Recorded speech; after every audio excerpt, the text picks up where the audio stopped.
Oh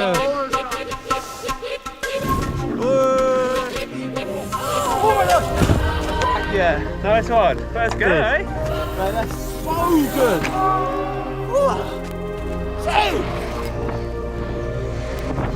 Let's go, baby! Oh, we're deep on Same! Every time. Oh my god.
Expectations because the boys kind of obviously informed me on how gnarly it is and how like the scale of it in person is just something you've never seen before. So I came here just thinking I'd like to hit the step up and just have a good time with the girls and see how we get on really. So I think everyone's expectations of themselves and each other have like been blown out of the water really. It's mad. I'm just stoked to be hitting like those rocket launchers. When I walked the course on the first day, I was like, I don't know how I'm gonna do those. But now we're sending it and it feels super chill. So it's just like, it just shows what can happen when you've got a sick crew, like supportive guys and girls around you and good vibes. It's the best. Oh my gosh, this place is incredible. Badass, like just dropping in a big train. It's that word that doesn't exist when you combine excited and nervous. I just trained the biggest jumps I've ever hit with my girlfriend. Pretty sick, I reckon. Scary. It is fucking scary. I've never gone that fast into a jump like that before. Cruise off the drop, land the step down, tuck, hit a jump like I've done a million times. A million times before.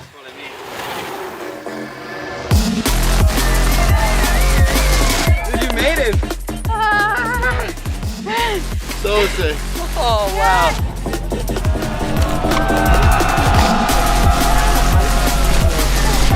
Oh jeez.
is going insane, opening up the course for the boys.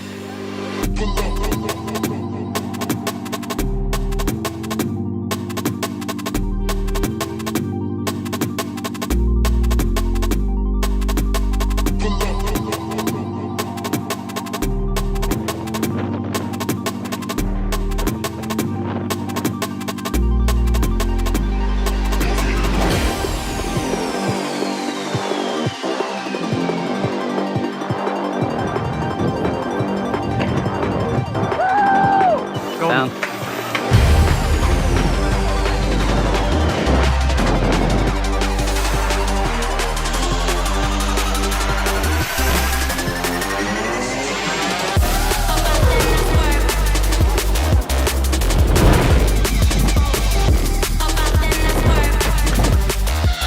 So close! Oh, yeah.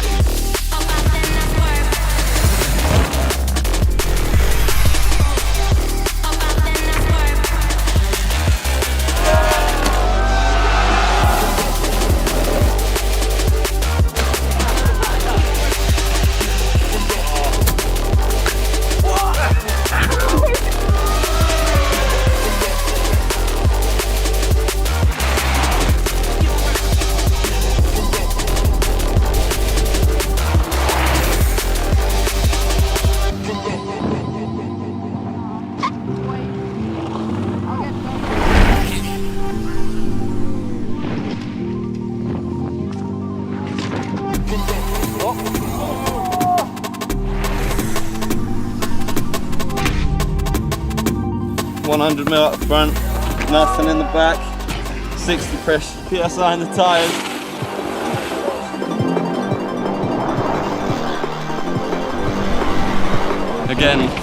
Again, when we got more light.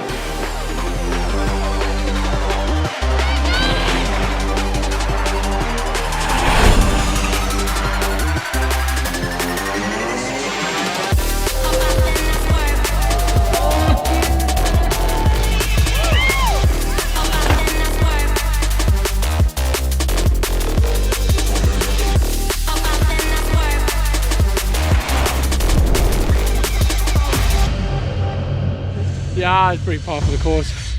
Get back on it, you know, bit of dirt, well, dirt in every crevasse in Dogfest.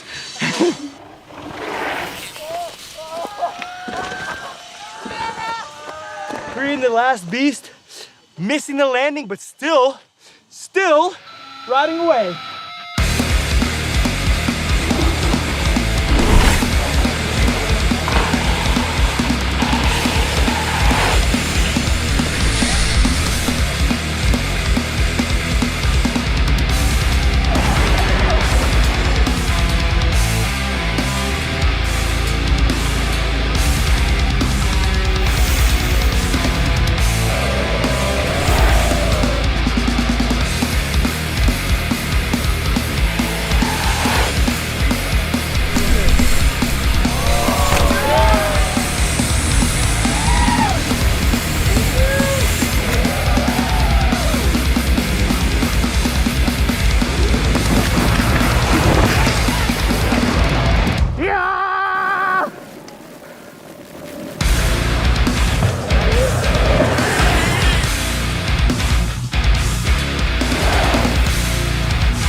You big?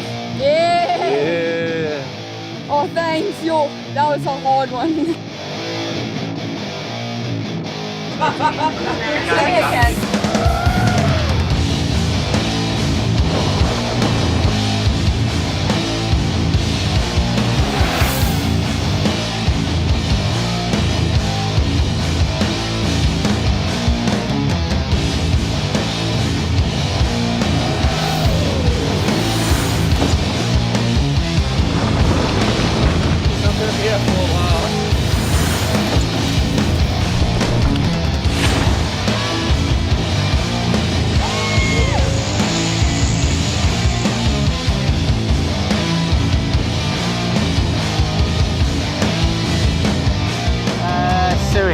To one-hander lander. What one do you one-hander? That one. I'll try and copy. I've never done one before. Yeah, do it! Oh my god!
And this is basically all you see, like a lip and style.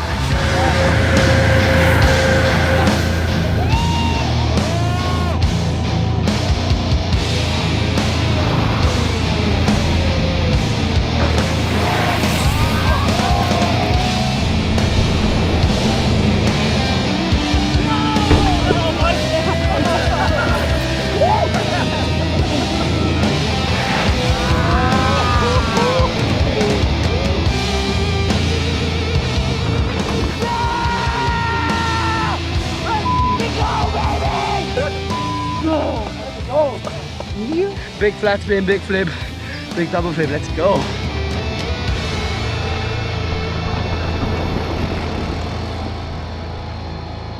All right, so we got a couple of awards, obviously voted by everyone.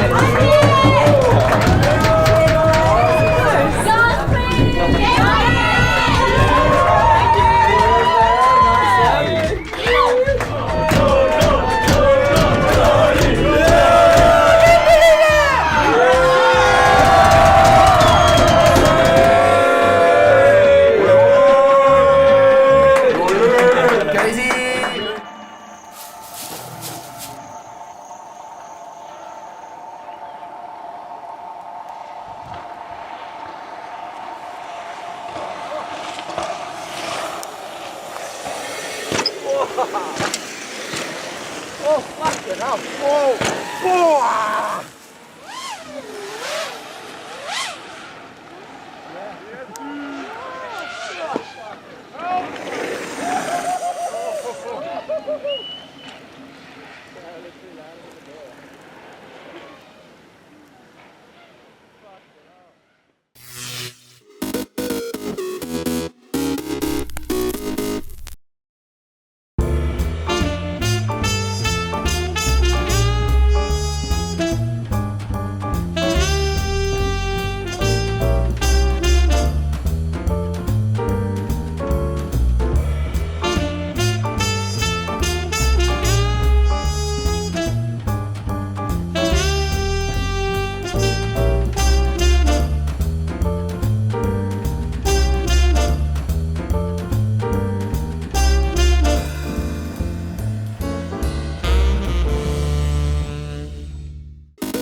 Italian cuisine has so much history and culture.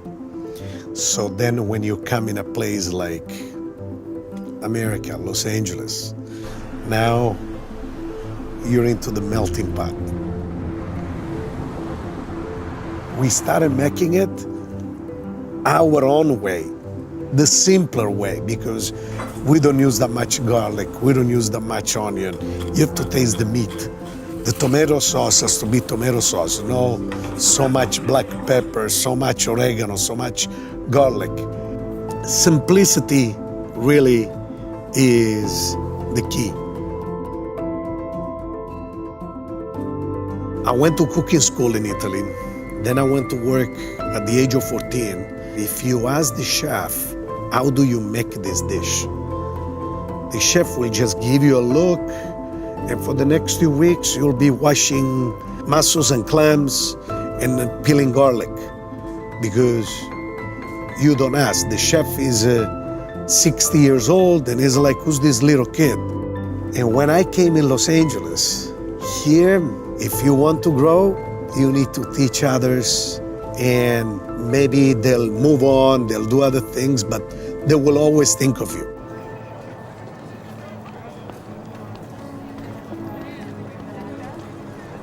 I couldn't have asked for another better place than growing up in Sicily, surrounded by a large family.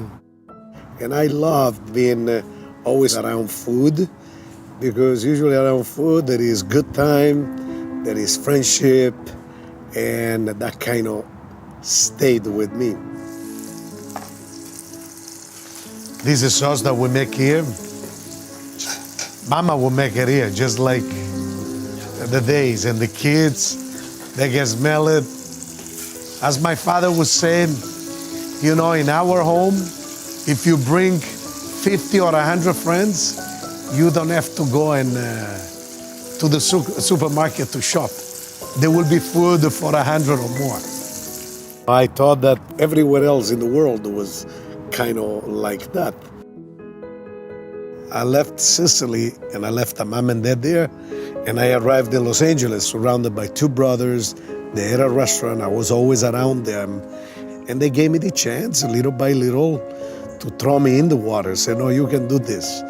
I was a sponge. I mean, you learn a lot more by listening than talking.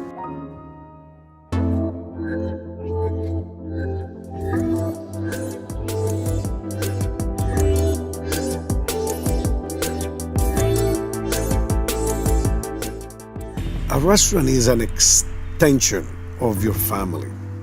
We have employees, co-workers, I wouldn't call them employee, that they've been working with us for more than 25 years. That brings a lot of joy. You have a lot of pressure on it because you take the responsibility of these kids. You know, you raise them up, they run your kitchen. Being in this country, I was able to inherit that culture that they were able to teach me and let me do, and I'm passing on this to others. I love to motivate anyone when they want something. Go get it. You can. That confidence is beautiful. You really need to have the passion, to get up and do it.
The Kalahari's got its own draw. It's vast and it's forever. You've just got to get into those sand dunes on your own, and there you're going to find a lot of solitude. It can seem like a place of massive emptiness, but you suddenly find 5, 6 different animal tracks right there. There's this huge amount of life, and when I'm on a filming project, I really like to try and live like the animals do so that I can experience the hardships that they're going through. I want to see wildlife in a totally different context, and that's really, I suppose, what draws me to the Kalahari. It's the vastness and the openness. I really enjoy being able to see these massive distances. Those are great images and things that stick with you.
May 7, 1915. During World War I, a torpedo from a German submarine sinks the Lusitania off the coast of Ireland. Nearly 1,200 people aboard the British ocean liner, including 128 Americans, are killed. The sinking helps push the United States into joining the war against Germany 2 years later. 1945, end of World War II in Europe as Nazi Germany signs an unconditional surrender at Allied headquarters in France. The Allies officially celebrate the Nazi defeat the following day. 1954, in Southeast Asia, the Battle of Dien Bien Phu ends as Vietnamese insurgents overrun French forces after a 55-day siege.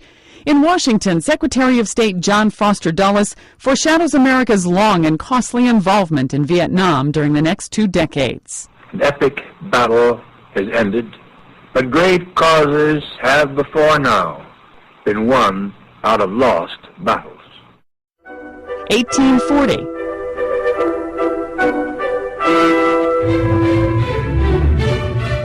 Composer Peter Ilyich Tchaikovsky, whose ballets include Swan Lake, Sleeping Beauty, and The Nutcracker, is born in Russia.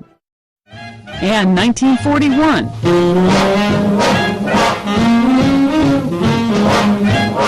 Big band leader Glenn Miller and his orchestra record the swing-era hit Chattanooga Choo Choo.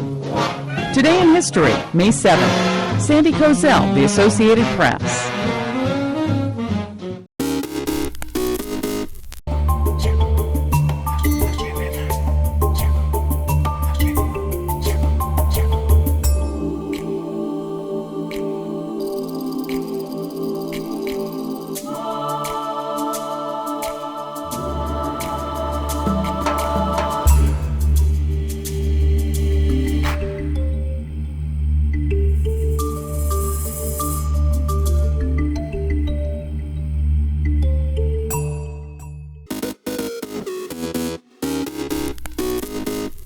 Welcome back in our studio, and in today's news,